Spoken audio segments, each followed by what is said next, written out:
Voilà, donc en début d'après-midi, nous avons fait un voyage vers la révolution transhumaniste et puis la révolution du partage des ressources. Nous allons aborder maintenant la révolution spirituelle et puis vous allez avoir un témoignage sur la révolution des grands et petits héros. Et je donne la parole à Christelle qui va présenter Abdenour Bidar.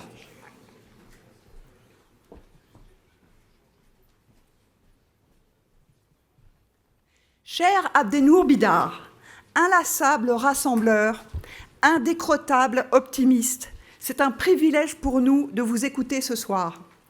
Vos réflexions sur la révolution de la religion, une sortie de la religion peut-être, et plus globalement sur une révolution spirituelle nécessaire, en cours, se veulent au service d'une plus grande fraternité, au service d'un humanisme universel à venir. Programme ô combien enthousiasmant, réenchanteur. Vous êtes convaincus que ce qui nous relie et nous rassemble au-delà des cultures, philosophies, religions, traditions, est plus fort que ce qui nous sépare. Vous naissez à Clermont-Ferrand de parents français. Votre mère se convertit à l'islam et vous prenez donc souche, vous prenez racine à la fois dans le terreau de la France de souche et dans celui de l'islam de France. Vous êtes normalien, agrégé et docteur en philosophie. Vous avez enseigné cette discipline en classe préparatoire aux grandes écoles pendant une vingtaine d'années.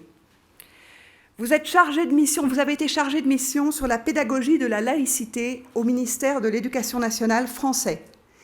L'année dernière, vous y êtes nommé inspecteur général auprès des groupes philosophie et vie scolaire. En 2013, François Hollande vous nomme membre de l'Observatoire de la laïcité.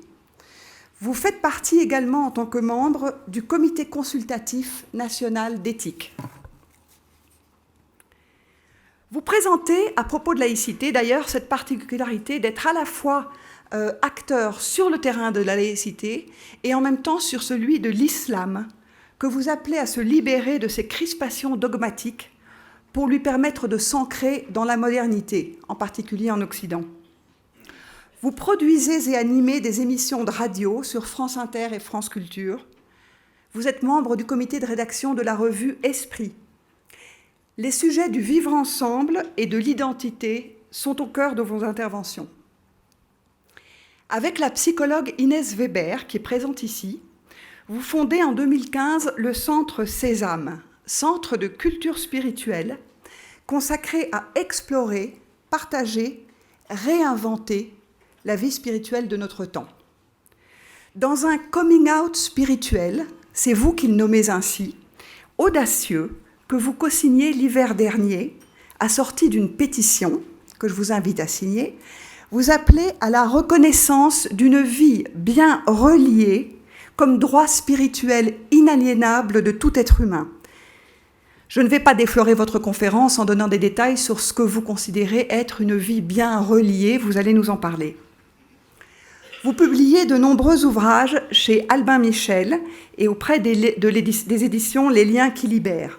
Je citerai L'Islam sans soumission, Lettre ouverte au monde musulman, Plaidoyer pour la fraternité, qui est sorti, lui, juste après les attentats de Charlie Hebdo. Vous nous parlerez ce soir notamment de la substance de votre livre « Les tisserands, réparer ensemble le tissu déchiré du monde », c'est le titre.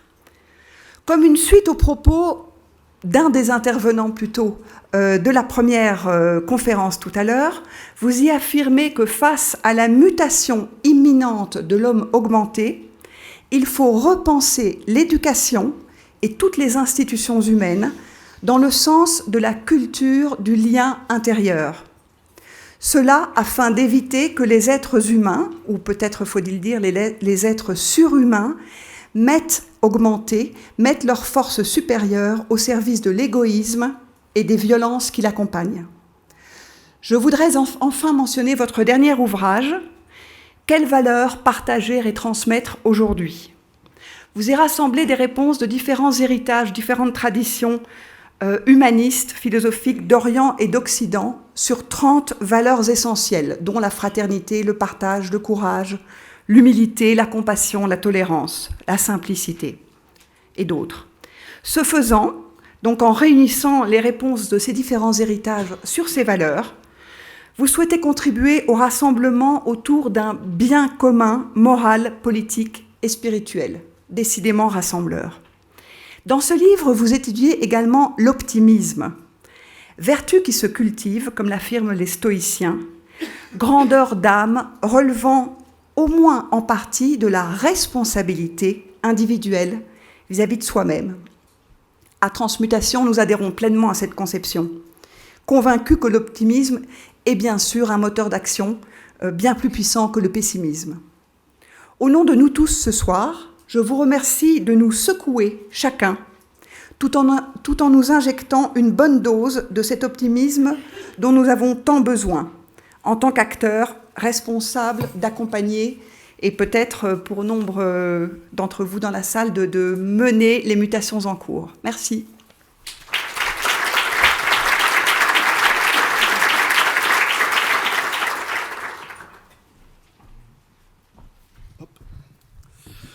Bonjour à toutes, bonjour à tous. Merci beaucoup. Merci beaucoup Christelle pour cette présentation. Merci beaucoup également Stanislas et merci à tous les deux pour cette invitation. Je suis très heureux de venir partager ce moment d'exercice de l'intelligence collective avec vous aujourd'hui. Pour la part qui m'a été proposée, il était question, et il est toujours question, que je vous parle de révolution ou d'évolution spirituelle. Mais je vous rassure, je ne vais pas me précipiter immédiatement et sans précaution sur ce terme spirituel, qui est décidément bien ambigu, qui donne de l'urticaire à certains, et dont le sens est on ne peut plus flou. Donc je vais y aller mollo. Ou plus exactement, je vais y arriver progressivement. Et je vais y arriver progressivement, non pas en partant ex nihilo, parce que comme le disaient les anciens philosophes, ex nihilo nihil, c'est-à-dire à partir de rien, rien. Je vais partir d'un certain nombre de choses que j'ai déjà entendues tout au long de cet après-midi, ne serait-ce que parce que s'il doit être entre nous question d'intelligence collective, je ne conçois pas mon intervention comme une intervention qui se produirait à partir de rien, justement, et qui serait coupée de tout ce qui s'est déjà cherché depuis le début de l'après-midi. Je n'avais donc pas prévu de commencer comme ça, tant pis, tant mieux, je vais commencer autrement, et je vais commencer à partir de deux questions qui me sont venues en écoutant les intervenants précédents. La première question m'est venue en écoutant le dernier intervenant,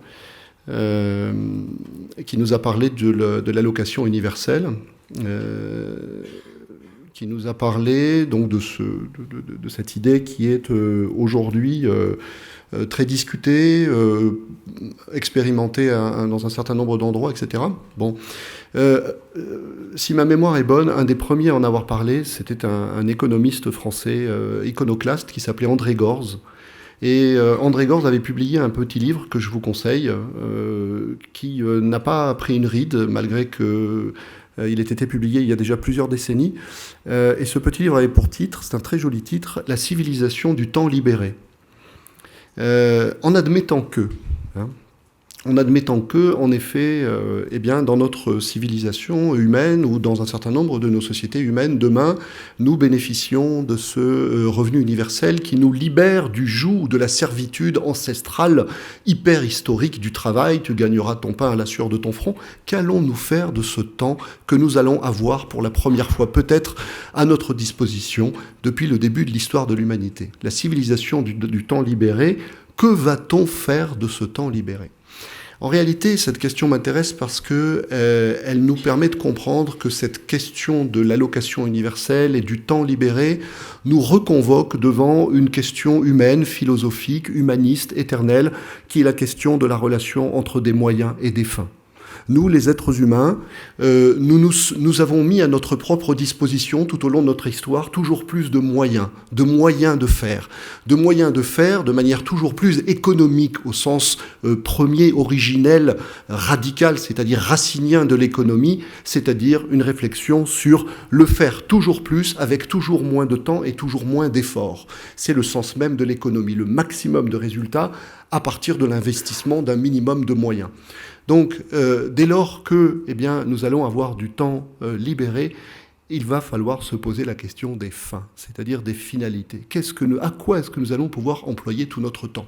Et puis, en réalité, vous allez voir la façon dont ma réflexion a procédé en écoutant les précédents intervenants. Je me suis dit qu'en fait, c'était peut-être la même question à propos de ce qui a été débattu plus tôt dans l'après-midi. En effet, ce qui nous a été promis ou ce dont on a été menacé, selon la position de l'un ou de l'autre, c'est d'une civilisation qui deviendrait celle de l'homme augmenté. Qu'est-ce que c'est que l'homme augmenté ? C'est l'homme qui, grâce à une interface entre l'intelligence humaine et l'intelligence artificielle, un homme qui, grâce à l'amélioration de prothèses toujours plus performantes, un homme qui, grâce au progrès d'une médecine qui n'est plus seulement réparatrice mais régénératrice ou régénérative, un homme qui aurait à sa disposition une puissance d'agir qui augmenterait dans des proportions considérables. Une puissance d'agir tellement augmentée qu'en réalité, peut-être même, de façon ultime, c'est la condition humaine qui s'en trouverait déconditionnée, puisque, rappelons-nous que si l'on parle de condition humaine,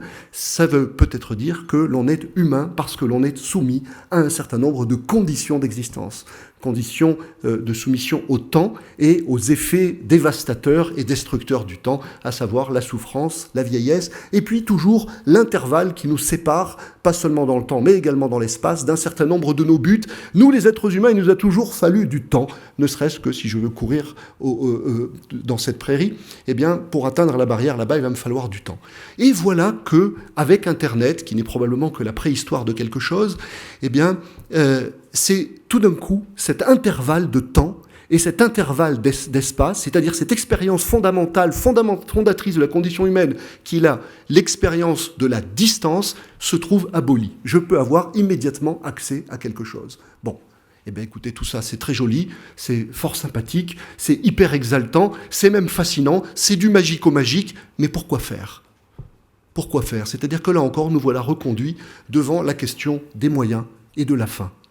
À quelle fin allons-nous mettre tous ces nouveaux moyens qui nous sont offerts ? Que ce soit d'un côté par peut-être la promesse d'un temps libéré, que ce soit d'un autre côté par la promesse peut-être ou la menace. Et en réalité, ce sera promesse et menace selon que nous réussirons ou pas à articuler justement les moyens et la fin, c'est-à-dire à trouver ou pas des fins qui soient suffisamment souhaitables, désirables, dignes, nobles, à la mesure de notre humanité, à la mesure de l'être humain que nous voulons être. Et donc nous voilà reconduits en réalité devant une bonne vieille question. L'Ecclésiaste avait raison, tout est nouveau et en même temps rien de nouveau sous le soleil.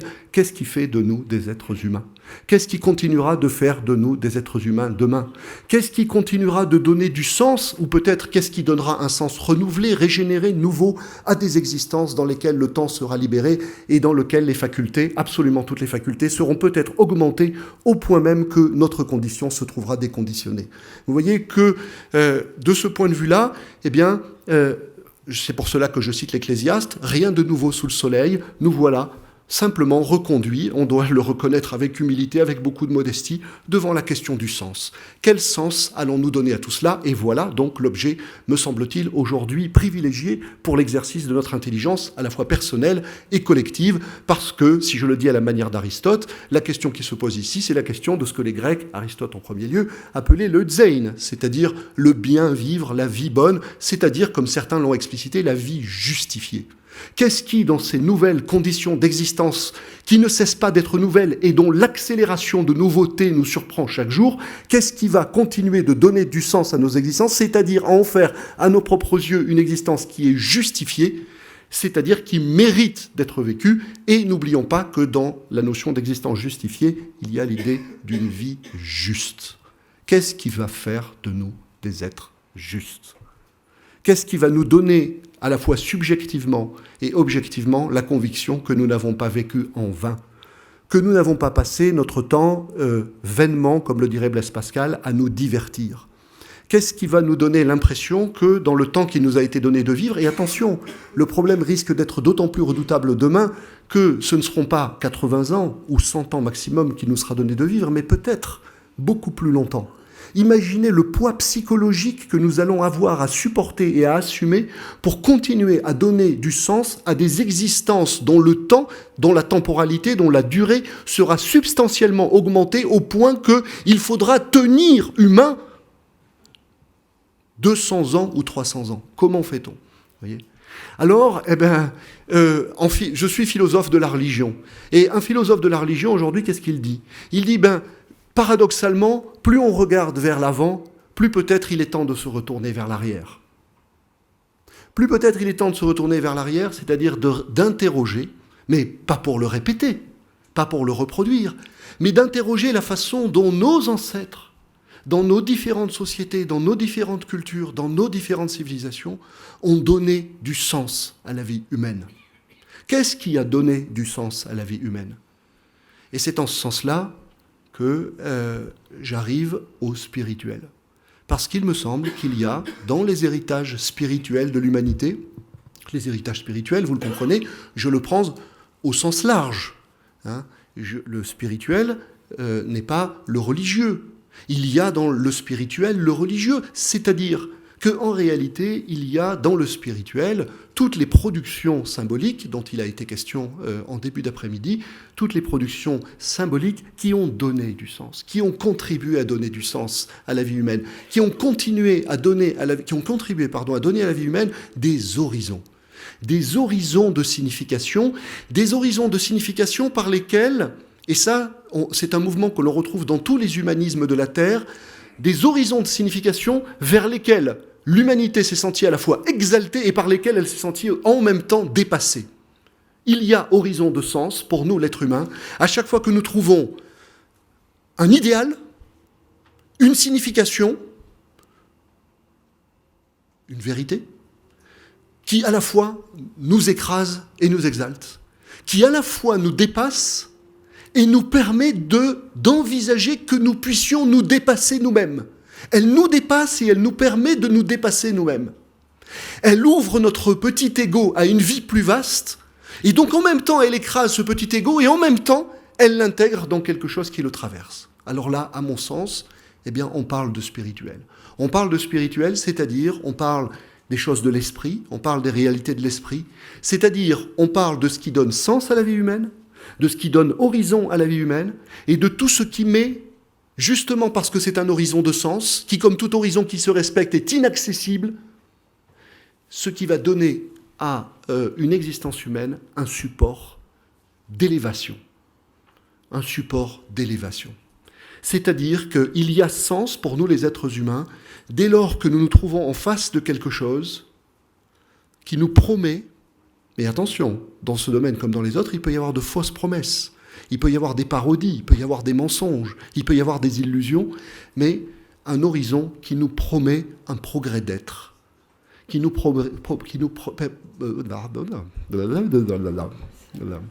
y est, je parle comme ma fille de 9 mois.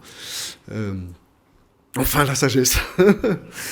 Pardon. Mais donc, qui nous promet un progrès d'être et un progrès de conscience. Peut-être c'est une façon de dire différemment ce dont on parlait tout à l'heure quand on parlait d'une vie juste. Voyez, ma vie me paraîtra à moi, l'être humain, un peu juste, peut-être, un peu plus juste, dès lors que je l'aurai consacré véritablement à un progrès d'être et à un progrès de conscience. Tout à l'heure, à la table de discussion, on parlait de Teilhard de Chardin. J'aime beaucoup Teilhard de Chardin. Peut-être que j'aurai l'impression, moi, l'être humain, que mon existence n'a pas été vécue en vain, dès lors qu'elle m'aura permis d'aller vers un être plus. C'était l'expression d'un petit livre de Teilhard de Chardin, vers un être plus. Bon. Voilà, à mon sens, les vieilles questions qui nous reviennent aujourd'hui en pleine figure, parce que justement, nous sommes dans un de ces moments historiques de crise où il y a menace possible de divorce entre les moyens et les fins. Excès de moyens et absence de fin. Anomie de la civilisation. Comme le dit Edgar Morin, dans la civilisation, c'est la nuit, c'est le brouillard, c'est l'obscurité. C'est un nouveau nuit et brouillard, si vous voulez, parce que la civilisation n'a pas de tête, elle n'a pas de cap. Elle est à la fois dans un processus d'accélération dont tout le monde perçoit à la fois la fascination et le danger, et en même temps on ne sait pas où on va.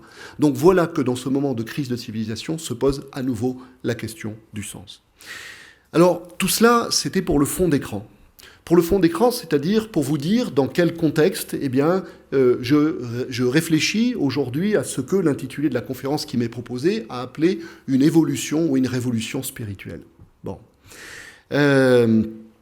Vous l'avez compris, il me semble qu'aujourd'hui, la crise que je viens d'évoquer est une crise spirituelle.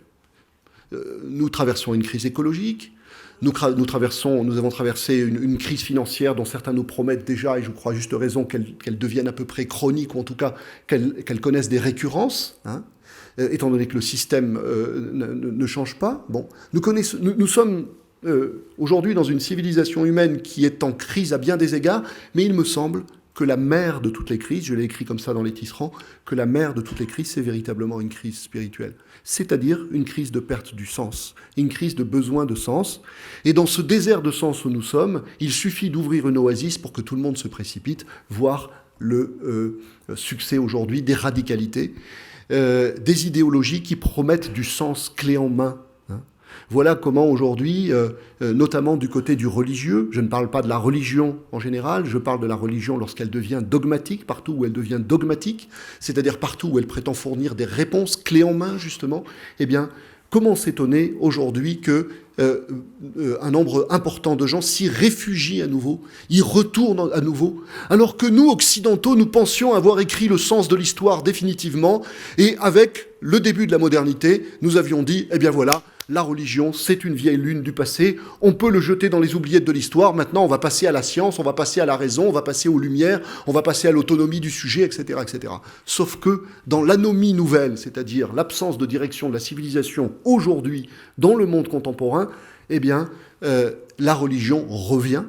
Elle revient souvent pour le pire, parfois pour le meilleur d'être simplement pour l'individu une ressource de sens, modeste, humble, tolérante, ouverte, etc.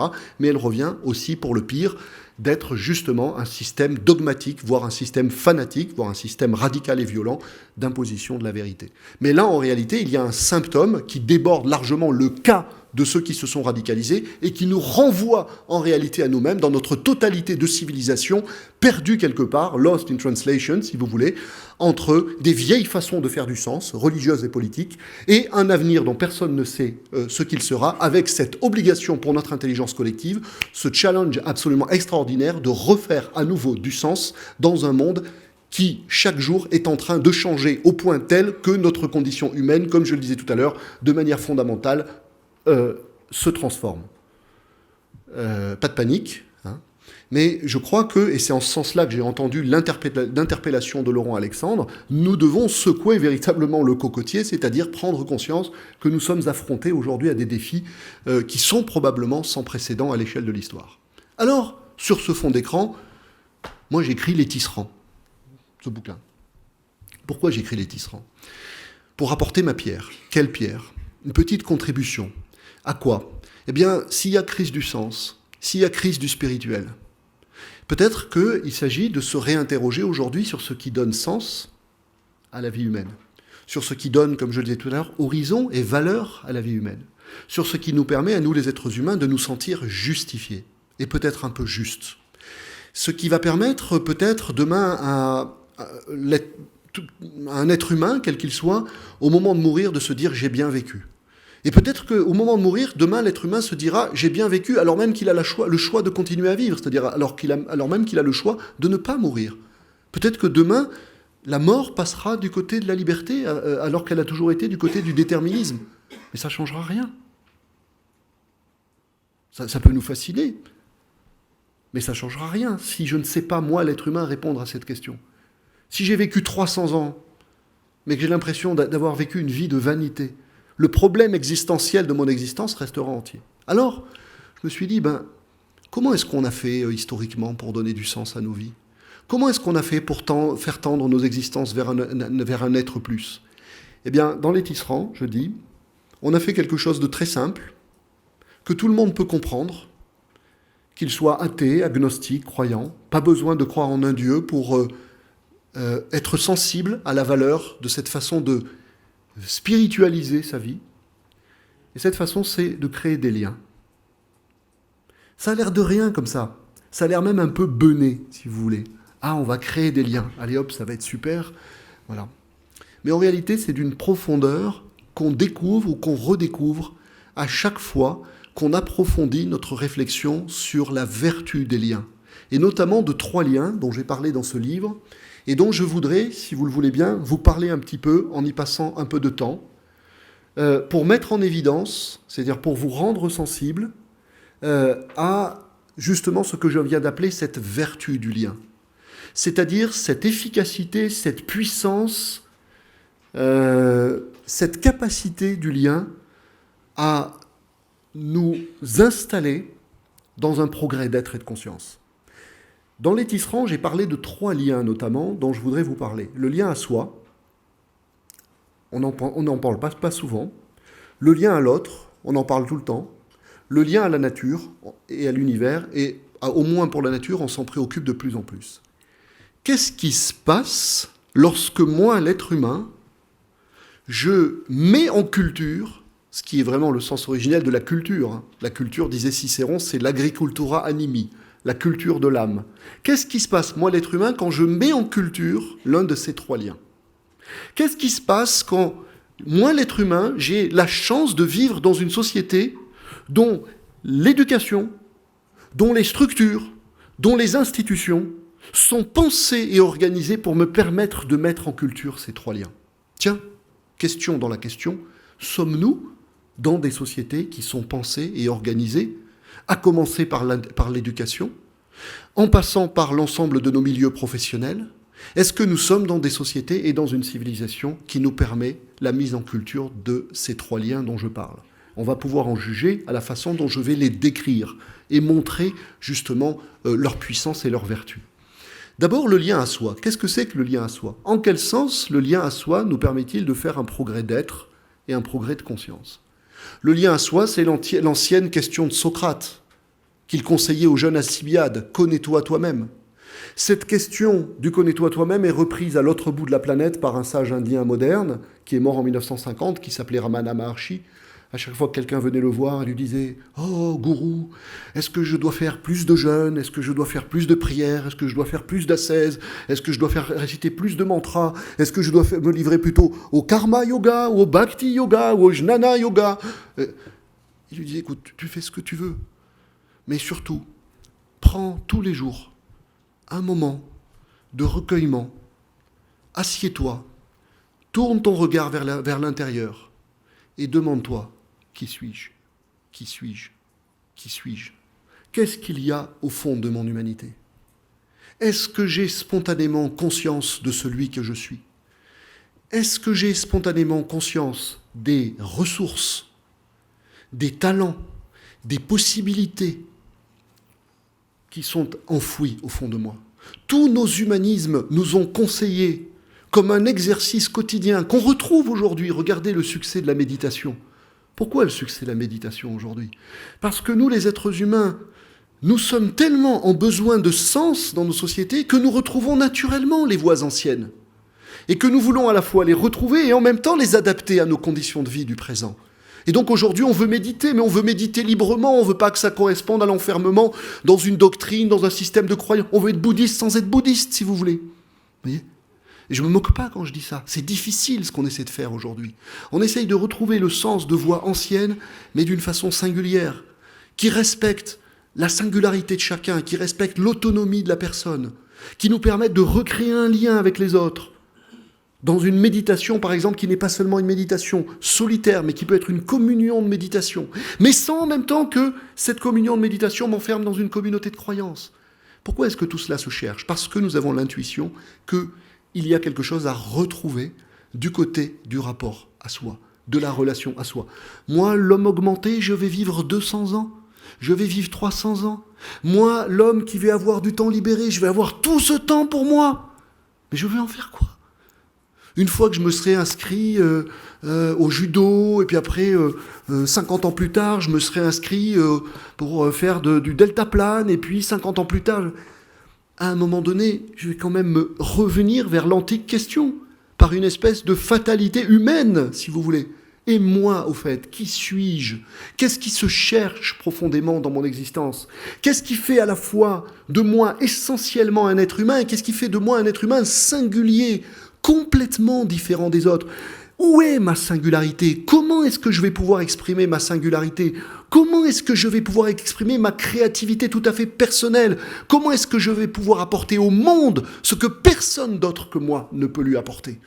Ça, ce sont des questions qui taraudent un cœur d'être humain et qui ne sont pas des questions de moyens. Les questions de moyens viennent ensuite. C'est la question des fins. Au service de quoi vais-je mettre mon existence qui me permette d'exprimer ma singularité? Si je le dis comme Bergson, comment Henri Bergson, dans les deux sources de la morale et de la religion, on est au début du XXe siècle, Bergson dit « Qu'est-ce qui va me permettre de mettre en rapport mon moi social et mon moi profond? Qu'est-ce qui va me permettre d'exprimer mon moi profond dans mon moi social? Et qu'est-ce qui va faire de mon moi social l'incarnation ?» Tiens, toujours une question d'incarnation. Une incarnation de mon moi profond. Si je le dis comme Carl Fried Graf Durkheim, le psychothérapeute, Carl Fried Graf Durkheim dit, eh bien, nous avons un être existentiel, celui qui va dans le monde tous les jours, celui qui s'engage, celui qui fait, celui qui agit, etc. Et nous avons un être essentiel. Et nous, les êtres humains, nous sommes dans un difficile travail, à condition que nous l'assumions, un difficile travail pour essayer de faire circuler une énergie, faire circuler une inspiration entre le moi ou l'être essentiel et l'être existentiel. Il me semble qu'il y a là une piste qui mérite d'être réexplorée aujourd'hui. Je ne dis pas plus de choses sur le lien à soi, parce qu'il faut aller un petit peu vite quand même. Je parle du lien à l'autre. Regardez tout ce qui se cherche aujourd'hui. Tout ce qui se cherche du côté de ceux que j'ai appelés les tisserands dans ce livre. Qui c'est les tisserands? C'est vous tous. C'est moi. C'est-à-dire tous ces individus aujourd'hui dans notre société contemporaine qui comprennent l'impasse de l'absence de lien. L'impasse de l'absence de lien, c'est-à-dire l'impasse des logiques individualistes, égoïstes, hyper compétitrices, hyper concurrentielles, dans lesquelles le petit ego de chacun essaye de devenir un self-made man en écrasant tous les autres, et même quand il y arrive, il s'épuise et à la fin, il meurt. Et qu'est-ce qu'il a réussi ? Qu'est-ce qu'il a réussi? Il a réussi à se construire un petit peu sans les autres, au détriment des autres. Et donc, eh bien, peut-être que dans ses derniers soupirs, il arrive à étouffer les râles d'agonie de sa conscience morale, mais il sait au fond de lui qu'il n'a pas réussi à être un être humain, je dirais, de la façon la plus digne qui soit, c'est-à-dire quelqu'un qui, au contraire, se construit par le lien à l'autre, grâce au lien à l'autre, dans une relation d'interdépendance qui a mille et un noms concrets. Mille et un noms concrets, c'est-à-dire que pour cultiver le lien à l'autre, nous pouvons, dès maintenant, tous les jours, eh bien, je dirais, travailler à ces exercices d'humanisation que nous procure chaque relation à l'autre. Chaque relation à l'autre est l'occasion de travailler sur ma tolérance, sur ma patience déjà, sur ma patience, sur mon ouverture d'esprit, sur ma capacité d'empathie, sur ma générosité, sur mon humilité, sur ma simplicité, sur mon coefficient de care, de compassion, si je le dis comme le Dalai Lama. Vous voyez, c'est-à-dire cette capacité à me soucier de l'autre, à me décentrer de moi-même. Eh bien là, c'est comme pour le lien à soi, c'est-à-dire que dans le lien, et d'ailleurs les deux, il y a quelque chose de réciproque, de symbiotique entre le lien à soi et le lien à l'autre. C'est-à-dire dans le moment où je fais cet effort au quotidien pour m'ouvrir davantage à l'autre, eh bien je fais ce progrès d'être et de conscience dont je parlais tout à l'heure. Pourquoi ? Pour une raison simple, enfin en tout cas quelque chose qui se comprend très simplement, c'est que j'ouvre,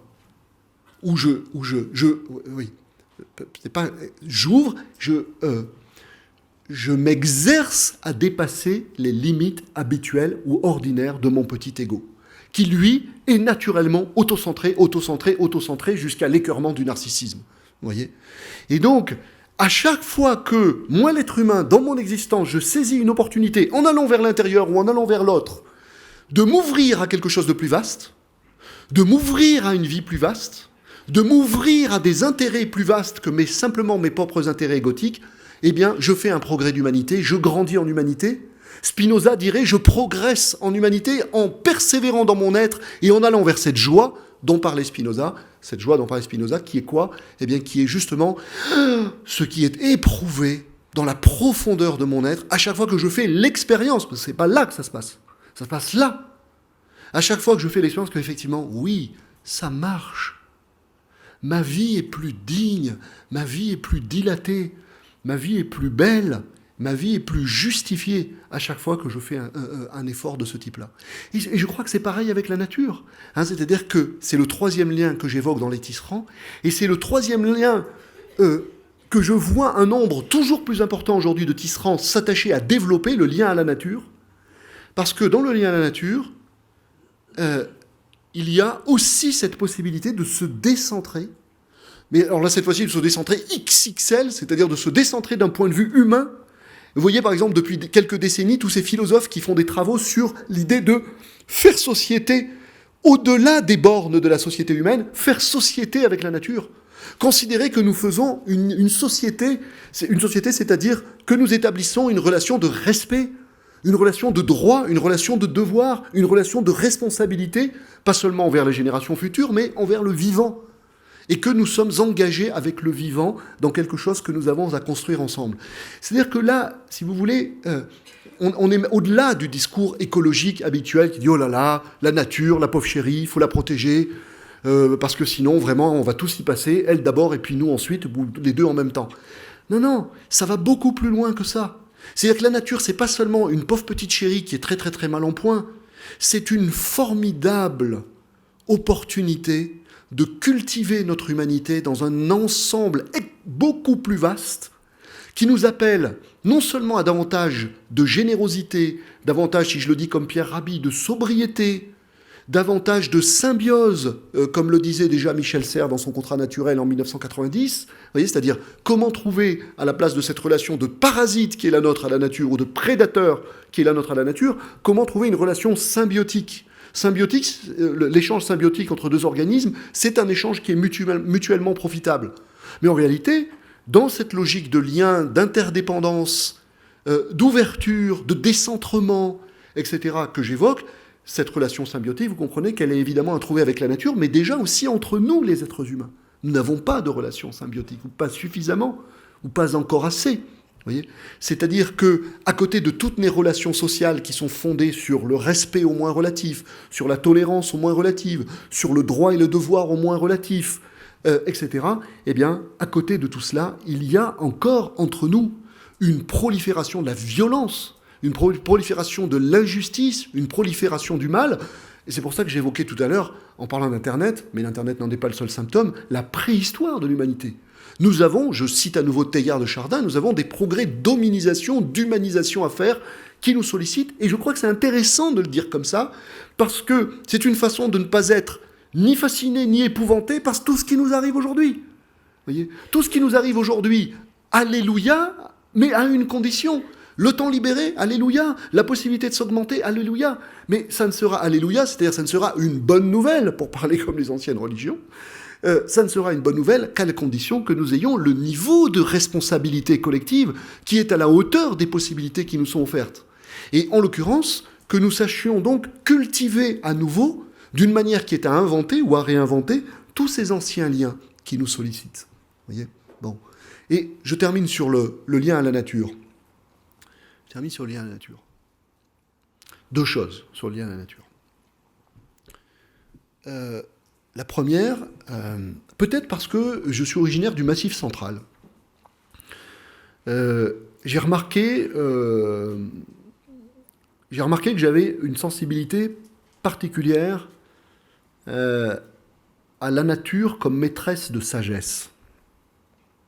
C'est-à-dire que moi, quand on me dit la nature, il faut la protéger, il faut trier tes emballages, il faut arrêter d'empoisonner les milieux naturels, etc. Ça, évidemment, ça me parle, et bon, j'essaye d'être écolo-responsable comme tout le monde.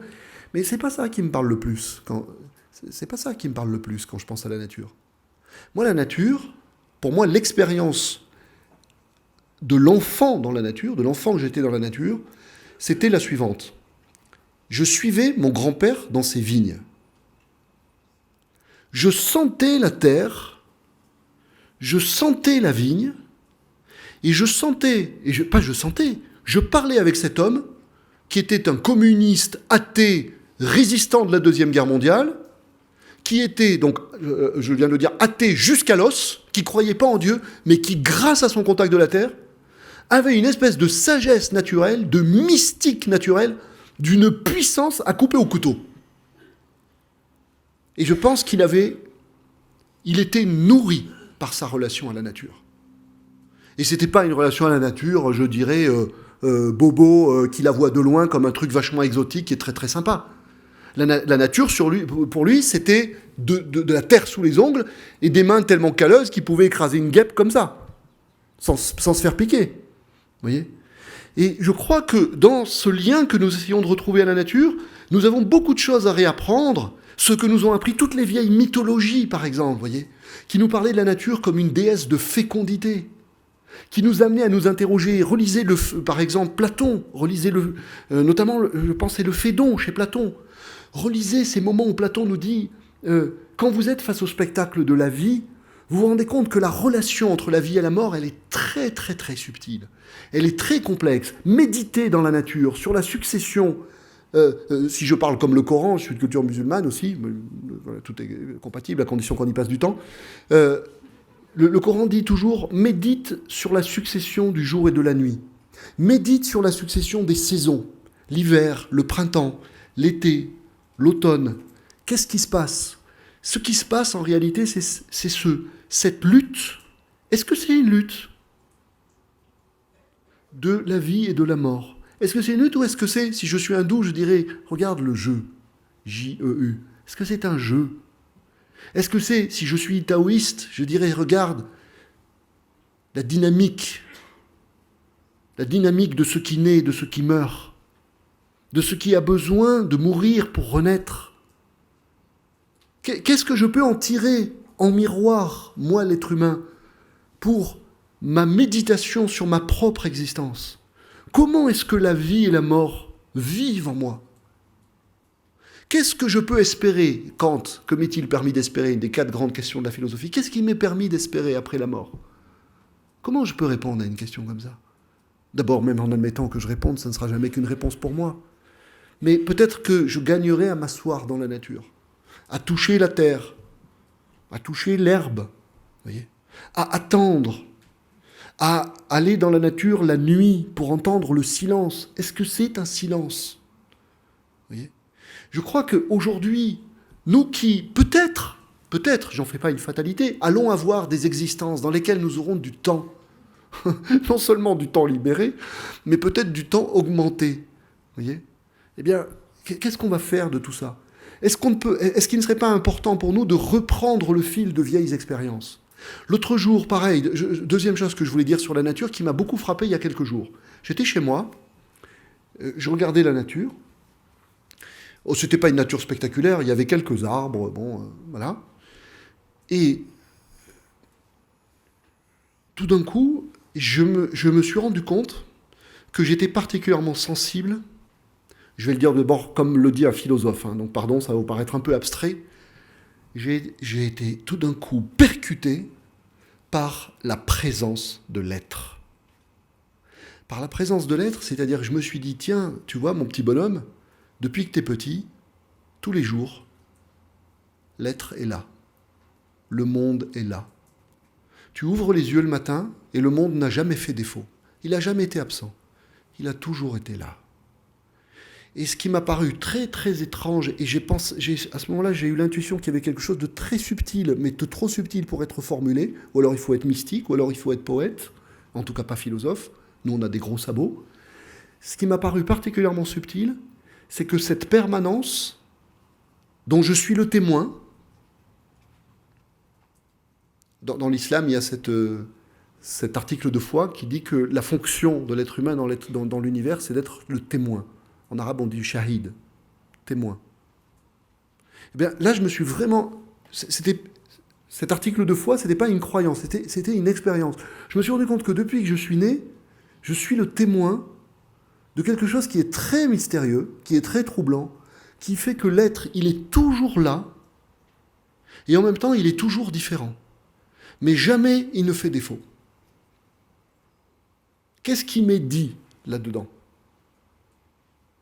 Quand on disait tout à l'heure que l'être humain a le langage, ou en tout cas, comme le dit Aristote dans ses Politiques, que l'être humain a le logos, discours et raison. Oui, mais est-ce que je suis seul face au silence du monde ? Est-ce que dans ce silence du monde, c'est-à-dire dans ce spectacle du monde, et je devrais dire pas dans ce spectacle, dans cet événement du monde, parce que ce spectacle est un événement qui est toujours renouvelé, est-ce qu'il n'y a pas un langage ? Est-ce qu'il n'y a pas une voix qui est en train de me chuchoter quelque chose ? Vous voyez ? Voilà, donc je m'arrête là, mais vous avez tous éprouvé ces moments-là, ce que Rousseau déjà appelait ce sentiment océanique, où vous êtes devant une calligraphie chinoise, et puis vous voyez ce sage qui est assis dans la montagne et qui est là, vous voyez, qui est là, simplement là, aux aguets, et il y a la montagne autour de lui. Je crois qu'il y a une catégorie d'expériences là que nous avons véritablement à retrouver, parce qu'à nouveau, nous avons rendez-vous avec la question des fins. Et cette question des fins, j'ai essayé de l'expliciter comme telle, c'est à la fois la question du sens, et c'est aussi la question, pas seulement du sens, je dirais, du sens, c'est bateau comme mot, c'est comme spirituel, si on ne lui donne pas de contenu derrière, vous voyez. C'est plus que le sens, c'est la question de ce qui va mettre notre existence en croissance pour nous faire grandir en humanité, en ouvrant, en dilatant notre petit ego, pour le distraire, le désencapuchonner, carapace. Je vais faire un mot avec carapace, mais il y a trop de syllabes. Pour lui enlever sa petite carapace, pour le faire respirer dans le monde, avec tous les ailleurs possibles. L'ailleurs de l'intériorité, l'ailleurs de l'altérité, comme disait Lévinas, le visage de l'autre, c'est vraiment l'altérité, c'est ce qui m'échappera toujours, parce que derrière, il y a sa conscience, il y a son être profond, il y a son propre mystère intérieur, etc., etc. Et puis l'ailleurs de la nature et l'ailleurs de l'univers. Regardez, aujourd'hui, on sait que l'univers est incommensurable et on a complètement perdu le sens de la question humaniste telle qu'on se l'a posée à la Renaissance, ou telle que nous l'a rappelé par exemple Ernst Cassirer, la question du rapport entre le microcosme et le macrocosme. Quelle est ma place, moi, l'être humain, dans l'univers ? Est-ce que c'est une question qui a perdu son sens depuis que l'univers est devenu incommensurable ? Est-ce que cette question de la place et de la fonction de l'homme dans l'univers, c'est une question qui est rejetée définitivement dans les vieux orgueils du passé, quand on pouvait prendre la mesure du monde ? Ou est-ce qu'au contraire, c'est une question qui trouve une actualité inédite dans le fait même qu'en face de nous, et par l'investigation de notre science, l'univers soit devenu infini ? Est-ce que cet infini, après tout, ne nous concerne pas et ne continue pas de nous parler de nous-mêmes ? Hypothèse, avant même qu'on découvre que l'univers soit infini, que faisait Blaise Pascal quand il disait que l'homme est justement un milieu entre deux infinis. Donc je crois qu'il y a des liens ici que nous avons intérêt à retrouver. Je vais terminer sur une petite chose, parce que quand même, il ne faut pas abuser non plus. Une petite conclusion sur 2 points. Premier point... Je bouclerai un peu la boucle comme ça, sans la boucler totalement, que ce soit une spirale libre, on va dire, plutôt qu'un cercle fermé. Mais je disais au départ que ce qui nous manque aujourd'hui, de façon tragique, on le sent tous, c'est pas seulement du sens, c'est un cap de civilisation. Au service de quoi, je le formule maintenant comme ça, au service de quoi mettre notre explosion de moyens et l'explosion de notre puissance d'agir ? Allons-nous être simplement, et là, dans ce cas-là, ça serait Sisyphe et son rocher, de nouveaux Icare ou de nouveaux Prométhée qui se prennent une nouvelle fois pour des dieux et qui ne font finalement que s'écraser misérablement sur le sol ? Ou est-ce que nous allons réussir à exalter notre existence à la hauteur, à la mesure, je dirais presque à la démesure des moyens d'agir et de la puissance d'agir démesurée qui nous arrive entre les mains. Ça, c'est un thème que j'ai traité dans un livre où je parle quasiment uniquement de nouvelles technologies, mais personne s'en est aperçu. Pourquoi ? Parce que j'ai eu la bêtise de l'intituler « Comment sortir de la religion ». Voilà. On fait ce qu'on peut et on peut peu. Et puis, alors, le coup de grâce a été que moi, je mettais un point d'interrogation. Comment sortir de la religion ? Question de philosophe, tandis que l'éditeur a enlevé le point d'interrogation. Donc, ça devenait un how-to, et là, j'étais foutu. Voilà. Donc, comment est-ce que nous allons, si vous voulez, repenser... Là, je vais le dire comme Martin Buber. Vous vous souvenez, dans le petit livre qui s'appelle « Le chemin de l'homme », Martin Buber, il dit « Agis là où tu es. Agis là où tu es. » Comment on va faire, chacun d'entre nous, là où on est, pour retrouver cet art du lien, cet art des liens, cette capacité à exaucer à nouveau nos existences personnelles et collectives. Comment on va faire ? Comment est-ce qu'on va changer progressivement en devenant de plus en plus tisserand, de plus en plus nombreux êtres tisserands, pour transformer la civilisation dans ce sens-là ? Et puis, dernière chose, si je vous ai parlé de spirituel, c'est parce que si j'emploie pas ce mot, et si j'essaie pas de le faire signifier avec d'autres, de façon un petit peu nouvelle, il restera le monopole de ceux qui le font signifier d'une façon qui est ancienne, il n'y a pas péché, par contre, qui le font signifier trop souvent de façon réactionnaire, passéiste, traditionnaliste, et qui, à partir de là, creuse un fossé dans la civilisation entre le passé et l'avenir. Je vous remercie.